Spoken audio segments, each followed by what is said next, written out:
আপনি কি জানেন বয়াতি কারা এবং সমাজে বয়াতিদের ভূমিকা কি? একসময় বাংলার গ্রামে এমন কিছু শিল্পী ছিলেন যারা গান গেয়ে শুধু মানুষকে আনন্দই দিতেন না, ইতিহাস, ধর্ম, নৈতিক শিক্ষা আর সমাজের নানা কথাও মানুষের কাছে পৌঁছে দিতেন। তাদেরই বলা হতো বয়াতি। আজকের এই ভিডিওতে জানবেন বয়াতি কারা, তাদের গানের ইতিহাস কি, তারা কিভাবে মানুষের হৃদয়ে জায়গা করে নিয়েছিলেন, আর কেন আজ এই ঐতিহ্য ধীরে ধীরে হারিয়ে যাচ্ছে। বয়াতি শব্দটি এসেছে বয়ান শব্দ থেকে, অর্থাৎ যারা গল্প বা কাহিনী গানের মাধ্যমে মানুষের সামনে তুলে ধরেন। বাংলার গ্রামে যখন টেলিভিশন, মোবাইল কিংবা ইন্টারনেট ছিল না, তখন বয়াতিরাই ছিলেন এক ধরনের জীবন্ত সংবাদবাহক ও গল্পকার। তারা গানের সুরে শোনাতেন নবী রাসূলের কাহিনী, কারবালার ইতিহাস, প্রেমের উপাখ্যান, লোককথা এবং সমাজের শিক্ষা। এক হাতে দোতারা, কখনো একতারা, কখনো ঢোল বা খঞ্জনি নিয়ে তারা গ্রাম থেকে গ্রামে ঘুরে বেড়াতেন। বয়াতি গান শুধু সুর নয়, এটি ছিল অভিনয়, আবৃত্তি এবং গল্প বলার এক অনন্য মিশ্রণ। একজন দক্ষ বয়াতি কণ্ঠের ওঠানামা, আবেগ এবং নাটকীয় ভঙ্গির মাধ্যমে শ্রোতাদের মুগ্ধ করে রাখতেন।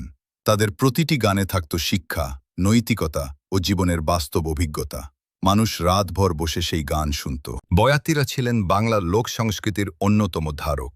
অনেক মানুষ ইতিহাস, ধর্মীয় কাহিনী এবং লোকজ ঐতিহ্য সম্পর্কে প্রথম জানতেন তাদের গান থেকেই।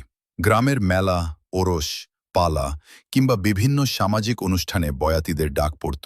তাদের গান মানুষের মধ্যে ঐক্য, মানবতা এবং নৈতিক মূল্যবোধ ছড়িয়ে দিত।